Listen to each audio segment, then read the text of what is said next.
Good morning, good afternoon, or good evening.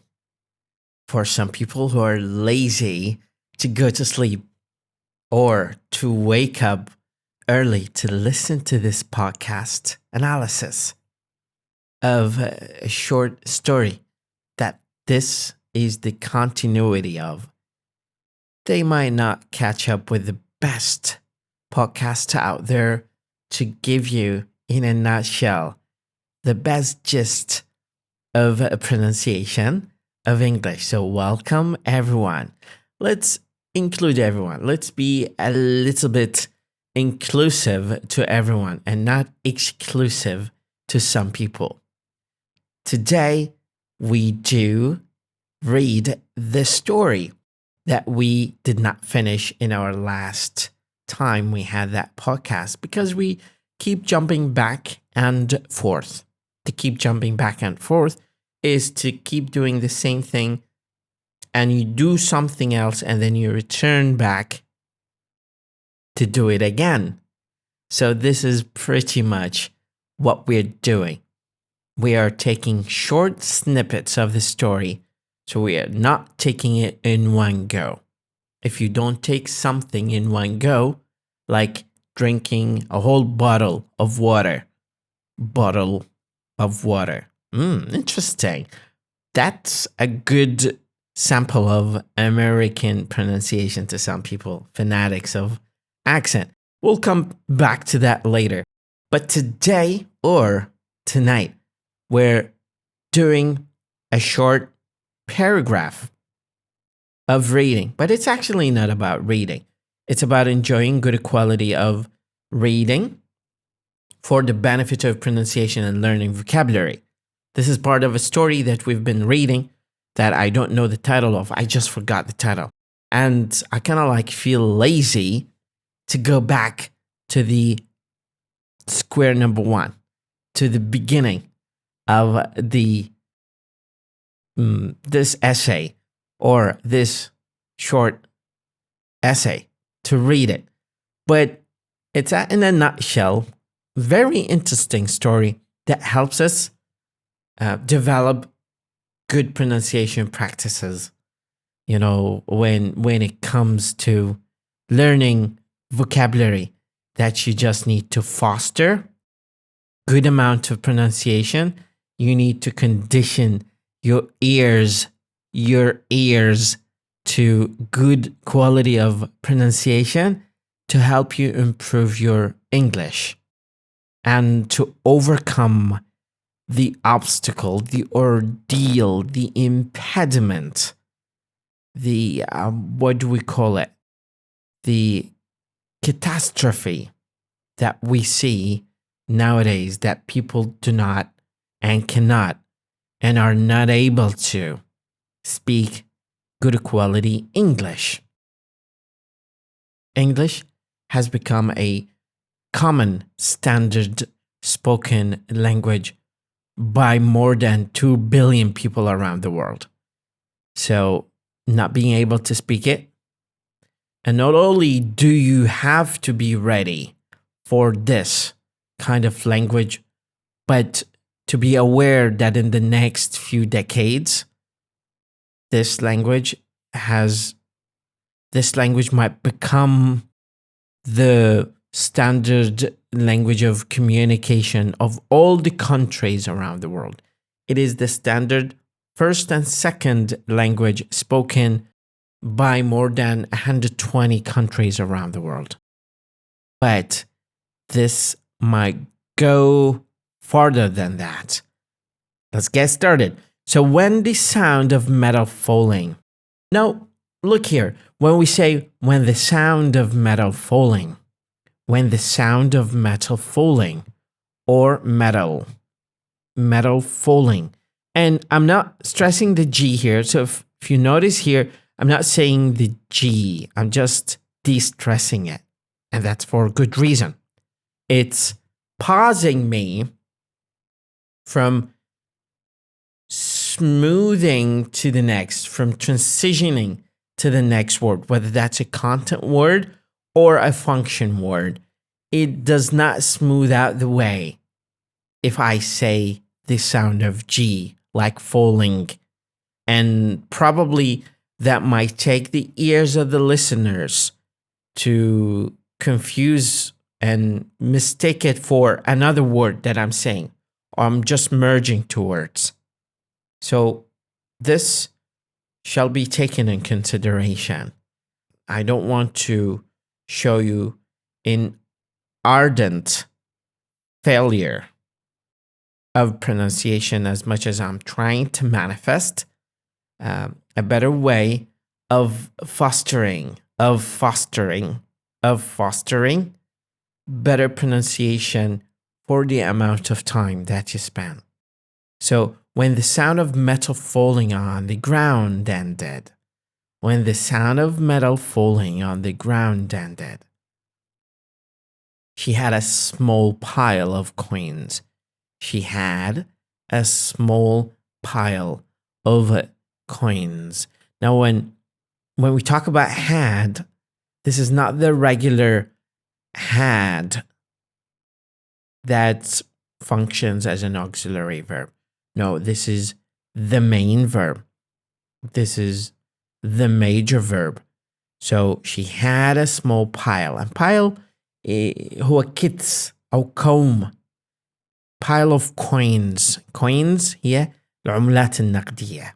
Coins, coins, coins, coins, coins.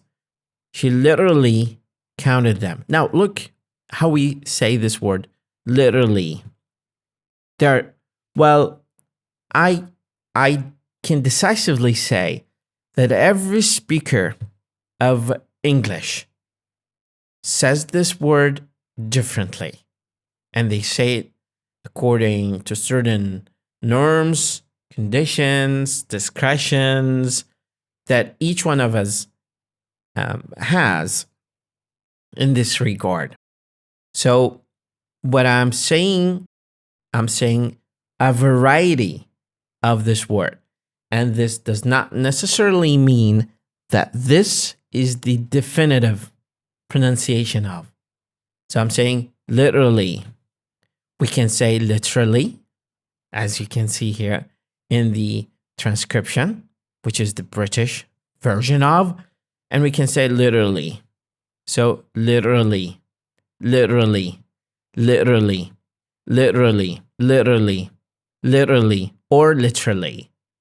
Now, you might seem more familiar with the latter over the former, but I can assure you that both of them are acceptable on the same level of acceptability.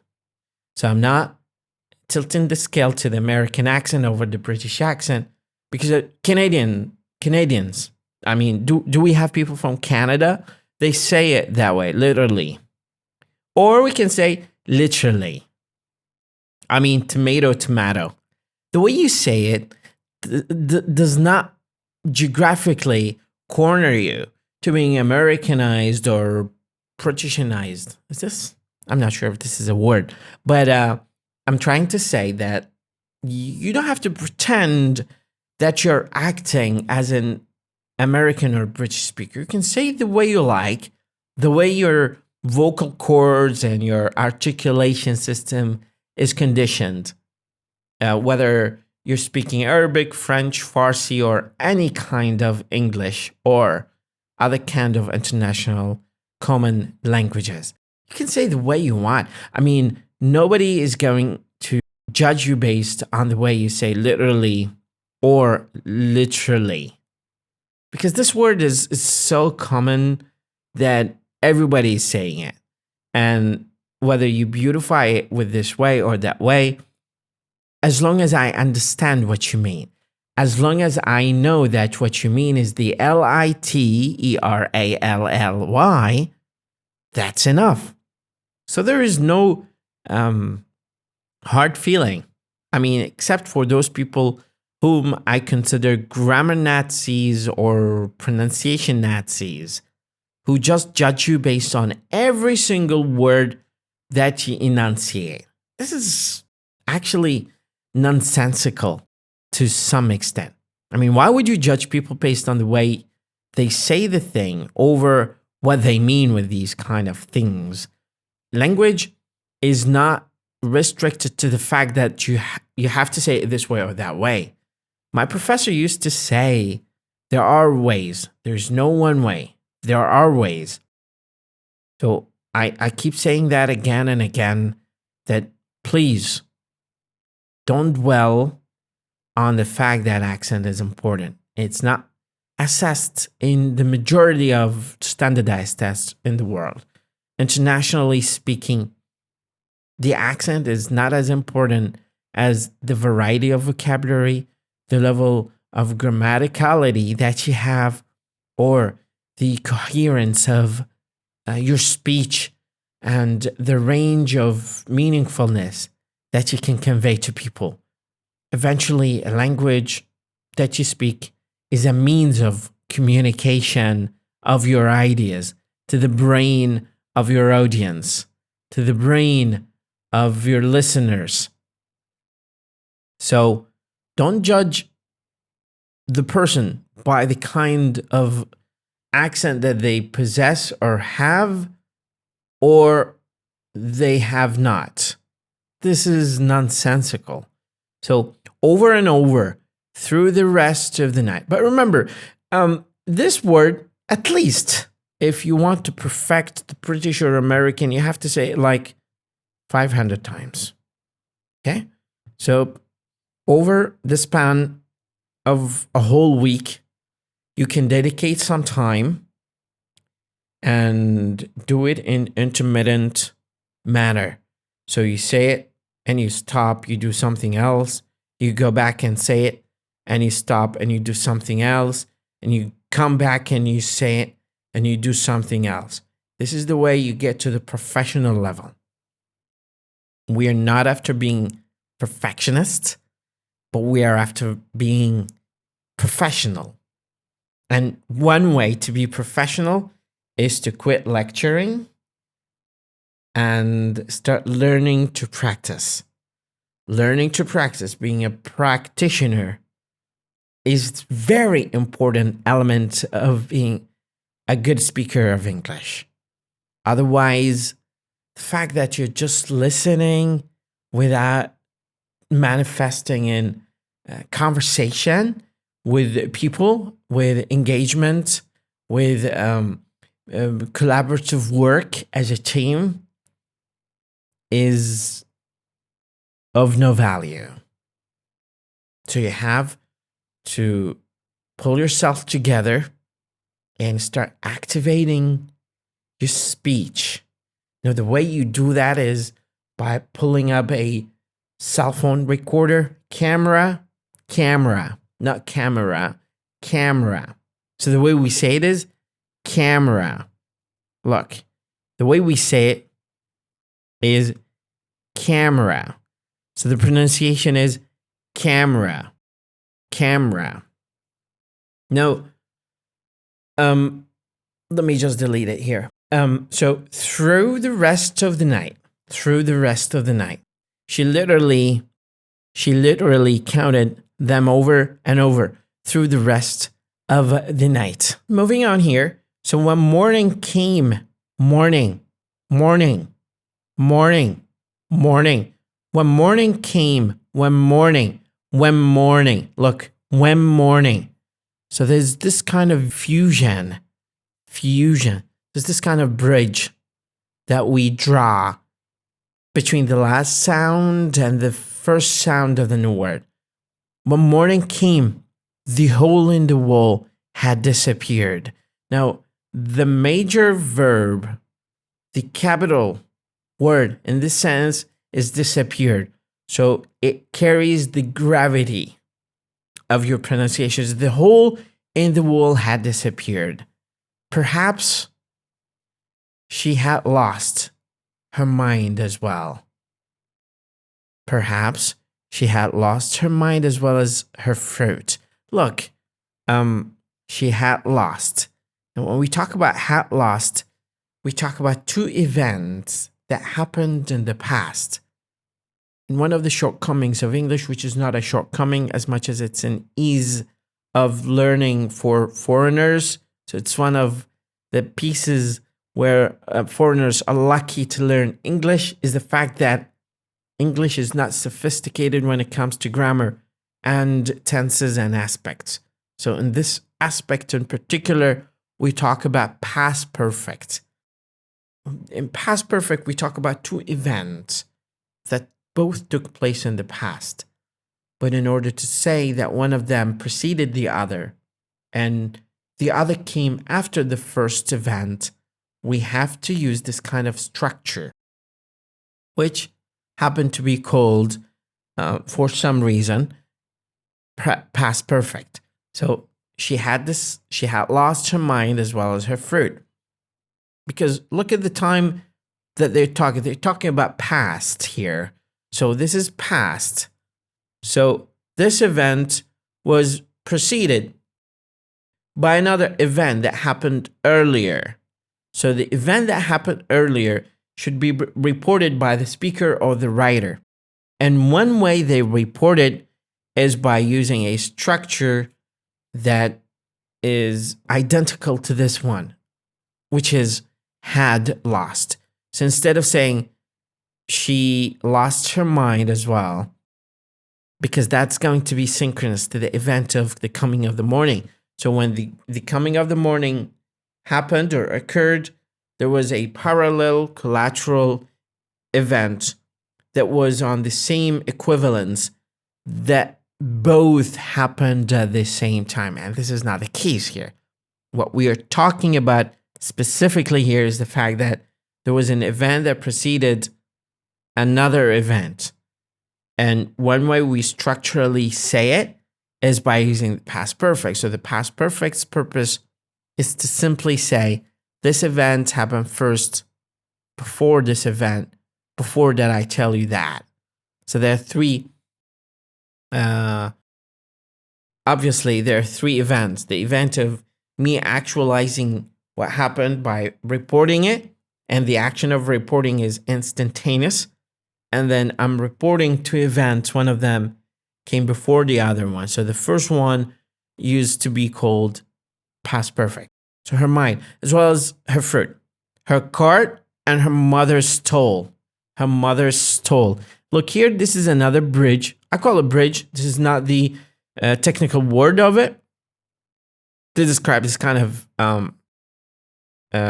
grammatical structure or rhetorical structure. But let's call it, for the sake of illustration and simplicity, bridge. And the bridge is when connecting the last sound of the word with the first sound of the new word coming after, for sake of brevity and fluidity and continuity of pronunciation. So far we have covered this part, and to keep the podcast shorter than half an hour, because I want you to listen to it. And for sake of posting it on multiple platforms that allow half an hour of posting and does not allow more than half an hour, I'll keep the video up to this point, and then in the next podcast we'll finish the story. But as I said before, the idea is not about the analysis of the story. The analysis of the story is far more important and has more priority and more privilege of a discussion of the pronunciation of the grammatical structures here than just reading and traveling over the sentences without making sense of the analysis of the depth of every one of these sentences and how they structurally lead us to understand the beauty and the miracle that is called English, or that is called universally language. Have a wonderful day or evening. مدرب لغة خالد.